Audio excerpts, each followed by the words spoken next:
Portugal já escolheu. Um novo ciclo político começa agora. O que vem depois das eleições? Aceda à informação que não cabe numa manchete. Assine hoje, com até 55% de desconto, e habilite-se a ganhar um dos 10 cartões oferta FNAC que temos para oferecer. Tudo em observador.pt.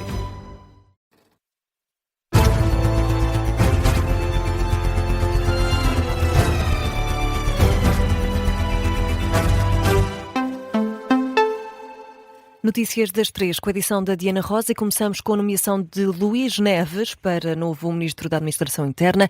A Ministra da Justiça acredita que vai ser um excelente líder da tutela. Declaração feita por Rita Giudice ao Observador, poucas horas depois de confirmada a nomeação de Luís Neves. A governante afirma que é conhecido o reconhecimento profissional e pessoal que tem relativamente ao novo ministro. Rita Giudice caracteriza Luís Neves como alguém que tem uma disponibilidade constante e enaltece também o serviço prestado ao país enquanto diretor da Polícia Judiciária.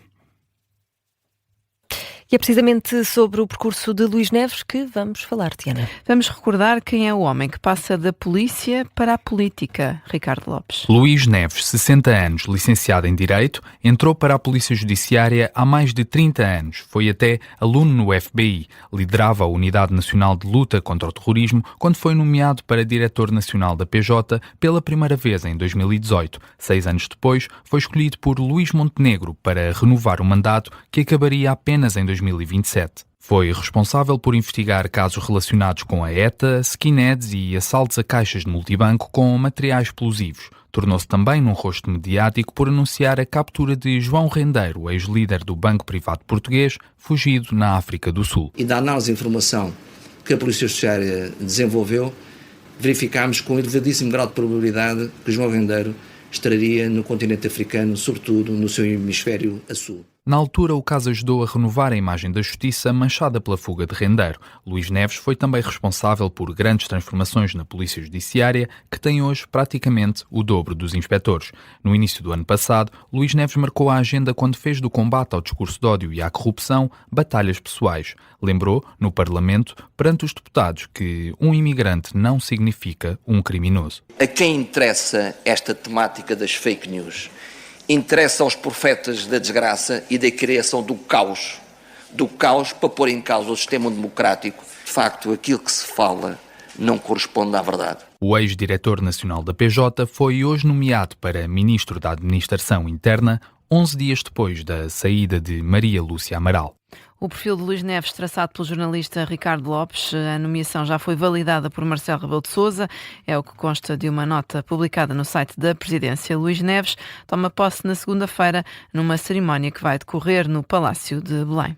E o LIVRE saúda a escolha do novo Ministro da Administração Interna. Pela capacidade que tem sido demonstrada por Luís Neves à frente da Polícia Judiciária. São declarações do LIVRE à Lusa. O partido Rui Tavares relembra ainda assim que o ex-diretor da PJ tem pela frente uma tarefa difícil. E, Diana, várias associações que representam os profissionais já começaram a reagir à nomeação de Luís Neves. O presidente do Sindicato Nacional de Polícia vê a escolha do governo com bons olhos. Armando Ferreira fala num ministro que conhece bem o setor, depois de ter sido um bom líder da Judiciária. Considera até esta nomeação que já peca por tardia. É, se calhar, a pessoa que nós já deveríamos ter tido para o Ministro da Administração Interna há mais tempo e que não tivemos. É uma pessoa de carreira da Polícia Judiciária, é uma pessoa que conhece bem as dificuldades do que é ser polícia em Portugal.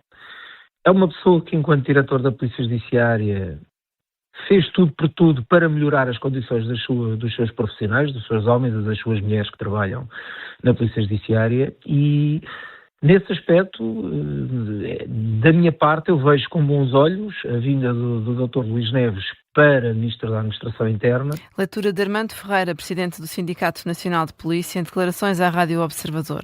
E do lado da Associação Nacional de Bombeiros Profissionais, a nomeação do ex-diretor da PJ é recebida com alguma cautela. É o que diz à Rádio Observador Fernando Curto. Reconhece em Luís Neves um bom perfil de operacional. Fica, no entanto, a dúvida sobre se será um bom político. No nosso entendimento, o Governo escolhe um operacional para um cargo que deve ser, no nosso entender, quase 100% político, um bom operacional como é o novo Ministro da Administração Interna, que se conseguir ser um bom político, acredito que teremos um bom Ministro e acredito que este setor irá melhorar.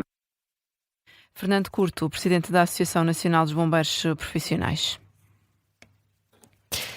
E Luís Neves é também elogiado pelo Presidente da Associação Nacional de Municípios Portugueses. Pedro Pimpão fala numa escolha feliz que reúne o respeito de várias instituições. Que é uma pessoa que merece todo o nosso respeito, consideração, tem um percurso também de vida que merece essa nossa, também a nossa percepção de que está à altura das funções e, portanto, parece-me uma boa escolha numa área que é uma área muito importante. Pedro Pimpão, Presidente da Associação Nacional de Municípios Portugueses, a elogiar a escolha de Luís Neves. E José Luís Carneiro reitera que faltam respostas do Governo no apoio imediato às populações afetadas pelas tempestades. Para o Secretário-Geral do Partido Socialista, o PTRR, apresentado ontem pelo Primeiro-Ministro, fica aquém das necessidades. São precisas respostas a curto prazo. Há questões de urgência que têm de ser resolvidas, nomeadamente a recuperação das habitações, para quem os 10 mil euros não são suficientes. A recuperação e os apoios às empresas que não querem recorrer ao endividamento, porque as empresas não sabem se vão ter atividade. É preciso garantir a essas empresas que o Estado, para além do endividamento, também dá apoios a fundo perdido. Em terceiro lugar, é preciso também garantir apoios ao setor da agricultura, ao setor das pescas, porque há pessoas que têm as suas vidas totalmente comprometidas. Portanto, o Primeiro-Ministro apresentar um plano até 2034, uma boa intenção. Mas é evidente que não é com um plano de intenções que vai até 2034 que as pessoas dão resposta às situações de urgência, porque é disso que nós estamos a falar agora. José Luís Carneiro sublinha ainda que fez várias propostas ao Governo, vai ter de esperar por abril para discuti-las com o Primeiro-Ministro. Foram declarações esta tarde em Baião, distrito de Viseu.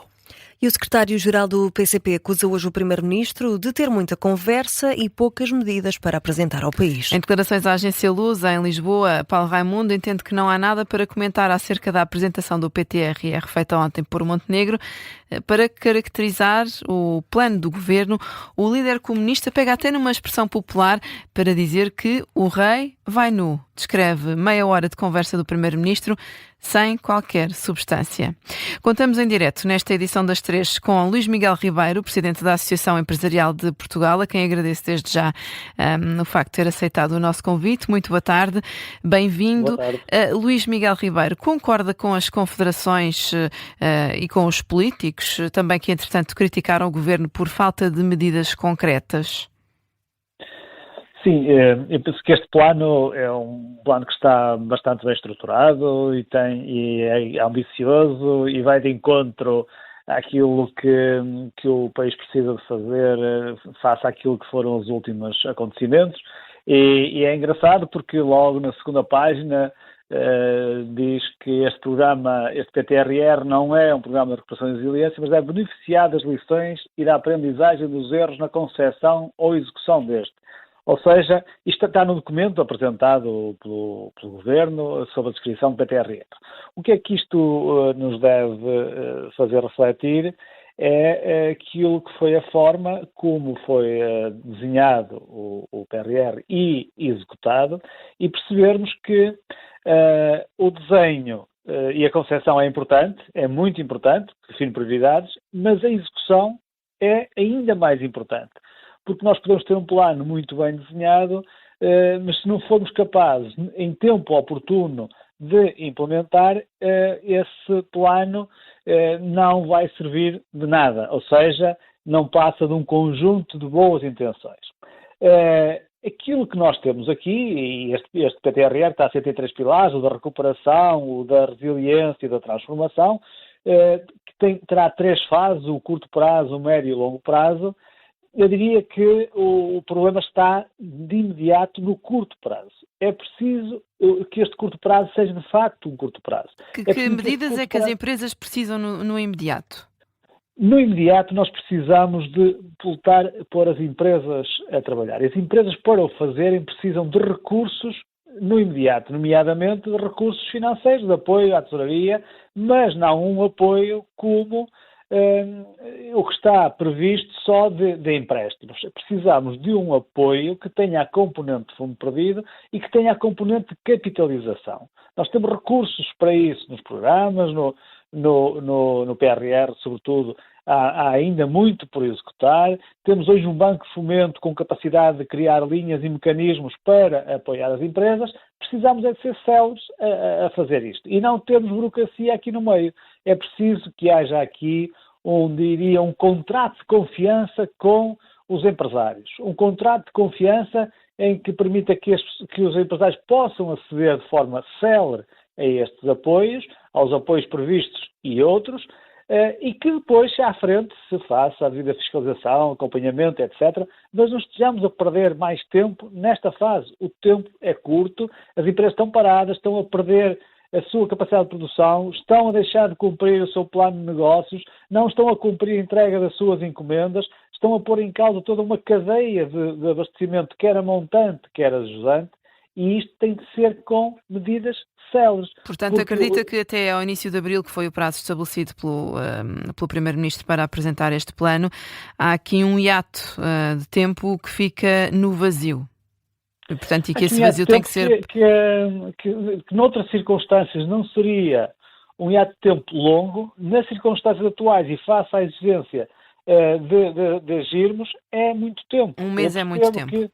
Eu percebo que nós temos que ouvir um conjunto de entidades, percebo que é preciso refletir bem antes para agir bem depois, mas há uma coisa que nós sabemos que neste momento é urgente agirmos, é urgente que os apoios cheguem às empresas, é urgente que as empresas possam ter acesso a isso, é urgente que se passe uma mensagem de confiança. Neste momento há um sentimento de desalento, há um sentimento de impotência face àquilo que são os desafios, há um sentimento que é preciso contrariar com esses apoios e dar confiança aos agentes económicos, dar confiança às empresas, fazer realmente acreditar que a sua atividade vai ser possível ser recuperada, que vão continuar a laborar, que vão manter os postos de trabalho, porque é fundamental, não adianta andar com apoios sociais, pagar subsídios de emprego, pagar todos os apoios, os layoffs que são fundamentais nesta fase, mas o apoio social mais importante é o emprego. E por isso é aí que nós devemos estar focados. E para isso temos que apoiar as empresas rapidamente